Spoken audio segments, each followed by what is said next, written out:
Fala pessoal, muito bom dia a todos. Hoje, sexta-feira, dia 30/6/2023, começando aqui mais uns 10 minutos de economia. E hoje vamos falar um pouco dos mercados afora, né? Fechamento mensal aí do mês de junho. Vamos ver como é que está o mercado, mostrar aqui a agenda econômica lá fora, aqui no Brasil, que aconteceu ontem e hoje. E vamos lá, roda a vinheta.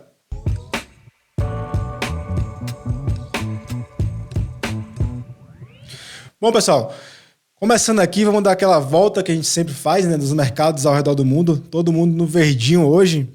Apenas um mercado aqui, os principais, que está no vermelho, mas vamos começar aqui. Toronto, só atualizar, já está bem próximo, mas vou atualizar novamente. Vamos lá, e Toronto subindo 0,71%, o S&P subindo 1,07%, né? Lá nos Estados Unidos saiu o dado hoje do PCE, e veio abaixo do esperado, porém o núcleo ainda continua um pouco alto. Daqui a pouco eu vou falar um pouco mais sobre ele. Ibovespa subindo 0,39%, FTSE 100 subindo 0,89%, DAX subindo 1,33%, África do Sul subindo 1,39%, Xangai lá fechou, já o mercado fechou positivo em 0,62%, Nikkei, único negativo aqui, 0,14% negativo, e Austrália alta de 0,12%. O índice de ganância e medo já subiu aqui, já está no extremamente ganancioso, né? Nível de 80, ou seja, ele estava nesse patamar há um tempo atrás e provavelmente o S&P estava no mesmo topo, né? Vou mostrar o gráfico daqui a pouquinho, foi quando ele estava nesse patamar de 80, 82. Ou seja, o mercado vai subindo e esse índice também sobe junto com o mercado. O DXY caindo 0,46%. Fazendo aqui, conseguiu superar esse topo, né? Chegou até subir ontem, mas hoje já apresenta uma queda aqui. Vamos ver se perder essa região dos 102.000, 102.500 aqui, pode ser que ele venha buscar o 102 de bola nesse patamar. Se não, ele pode subir e testar o 104. Aqui, o S&P. Eu tinha até traçado essa linha aqui anteriormente, que podia ser um ponto que o S&P estava buscando, mas aí ele veio para testar a parte de cima. Ou seja, quando aquele índice de ganância e medo estava no nível de 82, o S&P estava nessa região aqui. Depois ele começou a recuar e agora, de novo, o mercado está ganancioso. O S&P está na região aqui um pouco perigosa, né, no gráfico diário. Se não romper esse patamar aqui e não tiver força para passar, pode ser que receba força vendedora no mercado e derrube esse mercado, né? Tem um gap aqui abriu hoje bem forte, alto, depois do dado que saiu do PCE lá nos Estados Unidos, e aí chegou na região de topo. Vamos ver o que acontece no S&P, essa região aqui bem importante, tem que romper, e tem que romper com volume e força. Petróleo, depois de chegar no suporte, também reagiu, né? A gente comentou isso na quarta-feira, sobre esse suporte aqui, que bateu, subiu e apresentou reação, conseguiu já romper essa máxima aqui dessa região, e deve estar buscando o 77, 78 nessa região aqui. Até os $80 ali. Deve ser para lá que o petróleo está indo. Minério de ferro chegou a superar as máximas, mas não teve força e fechou caindo 0,96%. Deixou um candle aqui. Lembrando que esses candles aqui no mercado lá fora, os candles vermelhos são de altas e os verdes são de baixa, né? Ou seja, esse candle aqui é um candle de baixa. A máxima foi aqui. A máxima aqui, ele abriu aqui e fechou aqui embaixo, né? Ou seja, mostrou fraqueza o minério de ferro. Falando da agenda agora, vamos começar pela de ontem. Tivemos dados importantes aqui no Brasil. Tivemos o IGPM, que apresentou uma deflação de 1,93%, e no acumulado de 12 meses está negativo em 6,86%. Esse dado é a maior deflação da série histórica desde quando começou a ser medido o IGPM, né? O mercado aí mostrando recuando as taxas de inflação, mostrando que o juros está sendo de fato efetivo aqui na economia brasileira. É bom para a população que vai sentir esse impacto nos mercados, vai baixar, reduzir preço do mercado das compras, reduzir aquele gasto ali mensal que todo mundo tem. Alguns outros dados aqui de ontem também não vou comentar sobre eles, mas falar também aqui do IPP aqui no Brasil, deflação também de 3,07% e menor recuo da série histórica também para o IPP. Né? O IPP, que é o índice de preços ao produtor, ele recuando, a gente sente depois lá na ponta, na inflação ao consumidor, esse recuo do índice do produtor. A agenda de hoje, tivemos o PIB trimestral do Reino Unido, que ficou em linha com o esperado e em linha com o último dado que havia sido reportado. Tivemos na Alemanha alguns dados importantes. Tivemos venda no varejo, no acumulado de 12 meses, anual, ficou em menos 3,6, melhorou aqui em relação ao último dado, que havia sido menos 4,3, e ficou também acima do esperado. A economia da Alemanha começa a dar sinal de recuperação, né? Mas ainda continua com a inflação um pouco alta lá na Alemanha. Tivemos taxa de desemprego, aumentou em 0,1%, saiu de 5,6 para 5,7%, e por causa disso aqui, né, a variação de desemprego saiu de 13 mil para 28 mil desempregados lá na Alemanha. Mais dado aqui, tivemos o IPC da zona do euro, que recuou, né? Ele aqui. O IPC estava em 6,1 acumulado 12 meses, ficou em 5,5, também abaixo do esperado, que era 5,6.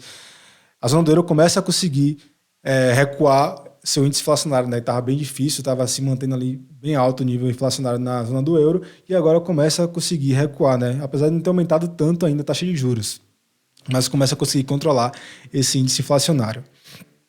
Tivemos aqui no Brasil também a dívida líquida em relação ao PIB, aumentou um pouquinho, né? Estava em 57,2, foi para 57,08, ou seja, está tendo mais gasto, né? Está aumentando a dívida. O balanço orçamentário também foi bem negativo.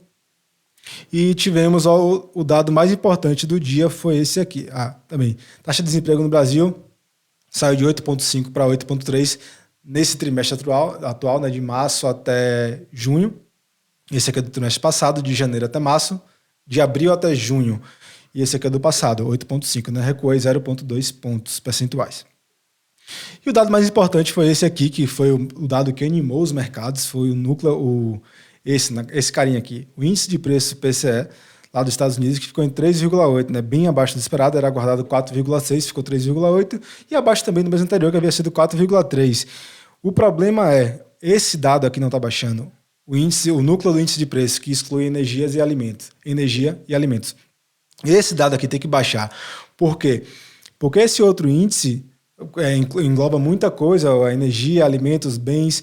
O que tem que baixar de fato é esse aqui. Se a gente pegar o gráfico aqui para dar uma olhadinha, analisado no gráfico, a gente vê que anteriormente, antes da pandemia, foi no período que desregulou todos esses dados inflacionários, antes da pandemia esse dado normalmente era 2, entre 1 e 1,8, bem baixo aqui, né? E aí ele sobe e agora está nesse nível aqui, a gente vê que não consegue recuar, né? A máxima foi 5,3, ele está aqui em 4,6 e não consegue baixar, diferentemente do índice PCS sem seu núcleo, né, incluindo alimentos e energia, que chegou a atingir aqui 6,8% e já está em 3,8%. Esse dado aqui sim está recuando, mas o outro que inclui alimentos e energia não conseguiu recuar ainda. Mas o mercado está animado, o mercado gostou, S&P subindo agora passou aqui agora 1,13%, ou seja, o mercado gostou do dado, que apesar de não ter sido bom o outro recuou, então é positivo para os Estados Unidos, né, recuando seus índices inflacionários, e pode ser que venha um discurso mais tranquilo ali do Jeremy Powell. Tivemos esse dado também aqui da confiança do consumidor. Michigan ficou em 61,5%. Se a gente observar aqui, o dado anterior foi 55,4%, né? Ficou bem acima do dado anterior e também acima do esperado. Confiança do consumidor mostra que os consumidores estão confiantes, né? O nome já diz tudo, já está bem explicadinho aqui no nome. De dado foi isso, eu vou passar aqui agora para o Ibovespa para dar uma analisada no gráfico. O Ibov está subindo também, né? No dia de hoje está subindo um pouco menos que os Estados Unidos. Ibov que sobe 0,61% no momento e ontem tinha subido 1,46%, né? Ontem os Estados Unidos não subiu tanto, hoje o Ibov sobe menos que lá, então está mais ou menos na mesma alta que teve os dois. Vamos mostrar aqui o mensal, né, que vai fechar hoje, é o último pregão do mês. Deixa eu só apagar essas setinhas aqui. Ibov que está operando esse mês em forte alta. Se a gente comparar aqui nos meses anteriores, está batendo um recorde aqui, né, que foi durante o período da pós-pandemia. Depois da pandemia ele estava se recuperando, né, subindo, foi aqui 15,90%, e esse mês agora já está com alta acumulada de 9,97%, né, ou seja, 10% de alta, vai ser o melhor mês desde o período de recuperação da pandemia. O Ibov vai deixando um candle bem interessante, né, no diário também a gente vê A gente veio comentando sobre esse gráfico aqui, a gente vê que ele subiu, recuou na média, subiu novamente e ele vem novamente, recua na mesma média, na média de 21 períodos, a exponencial de 21 períodos, ou seja, recuou na mesma média e já volta a subir. Se romper esse topo aqui, o Ibov deve testar a próxima região, que será nos 131 mil, né? A gente pode observar aqui que no gráfico, depois desse ponto, não tem mais nada que impeça do Ibov subir. O Ibov que está bem forte nos últimos dias. A gente vai olhar também aqui o IFR, gosto bastante de analisar o IFR. Quando está em tendência de alta, o Ibovespa, a gente vê que ele sobe aqui o IFR. Quando ele faz um fundo, o IFR recua exatamente nesse nível de 50, que é o nível de equilíbrio entre as forças compradoras e vendedoras. Ele vem, sobe e recua aqui, que foi nesse fundo. Ele sobe novamente, chega nessa parte que é de sobrecompra, que geralmente tem recuo. Quando ele chega aqui, ele de fato recua, ele vem novamente nesse nível de 50, ou seja, aqui seria outra compra no índice, né? Vem de novo no nível de 50 e já começa a se recuperar. E vai acontecer, se continuar essa tendência de alta, né? Vai acontecer a mesma coisa. Ele vai subir aqui, vai chegar até essa região dos 80, 83, 85 aqui geralmente, e vai apresentar um recuo de novo no 50 e assim vai até reverter a tendência, né? Ibov que apresenta agora em tendência de alta no curto prazo, depois que conseguiu romper essa região de topo aqui, apesar de ter recuado, ele deve seguir para alta, só reverte a tendência, só volta para baixa se perder esses 108 mil pontos, ou seja, tem muito patamar para ele conseguir recuar ali para pegar mais força para continuar subindo. O dólar, vamos falar do dólar aqui, está caindo, o dólar que estava indo bem na semana, mas aí no final agora começou a recuar, né? O Ibov com força, subindo bastante. Tive aqui que 3 dias de alta do dólar, chegou a tocar aqui os 4,90, mas já volta aqui, já está indo novamente para esse fundo. Se continuar com esse candle dessa forma e o Ibov continuar forte, o dólar começa a ficar recuando, ele deve vir testar aqui esse 4,80, 4,75, que é esse patamar aqui, e é uma região bem importante que não pode ser perdida, porque senão, se perder esse aqui, próximo alvo para o dólar vai ser o 4,50. Então é isso, pessoal. O dia de hoje foi isso, né? Sexta-feira, os mercados todos no verdinho, todos os mercados animados ao redor do mundo, dados positivos nos Estados Unidos, dados positivos aqui no Brasil. Na China também teve dado positivo. O mundo começa a reportar, começa a se recuperar, né? Todo mundo estava achando que ia demorar muito para se recuperar, mas parece que está começando a se recuperar já. Claro que os Estados Unidos depende muito ainda daquele recuo do núcleo do PCE, que influencia com salários e tudo, ou seja, o gasto está muito alto ainda da população, né? Se excluir alimentos e energia, mas o dado foi positivo, o mercado gostou, o mercado está subindo, então foi positivo, né? Não tem como discutir com o mercado é soberano. Então é isso, pessoal, agradecer a vocês que assistiram, peço que compartilhe, que curta o vídeo, manda para o amigo, para os parentes, para quem quer entender um pouco, saber um pouco do mercado financeiro e se atualizar da agenda econômica do que está acontecendo ao redor do mundo e aqui no Brasil. Agradecer a todos, bom final de semana e até segunda-feira. Tchau, tchau.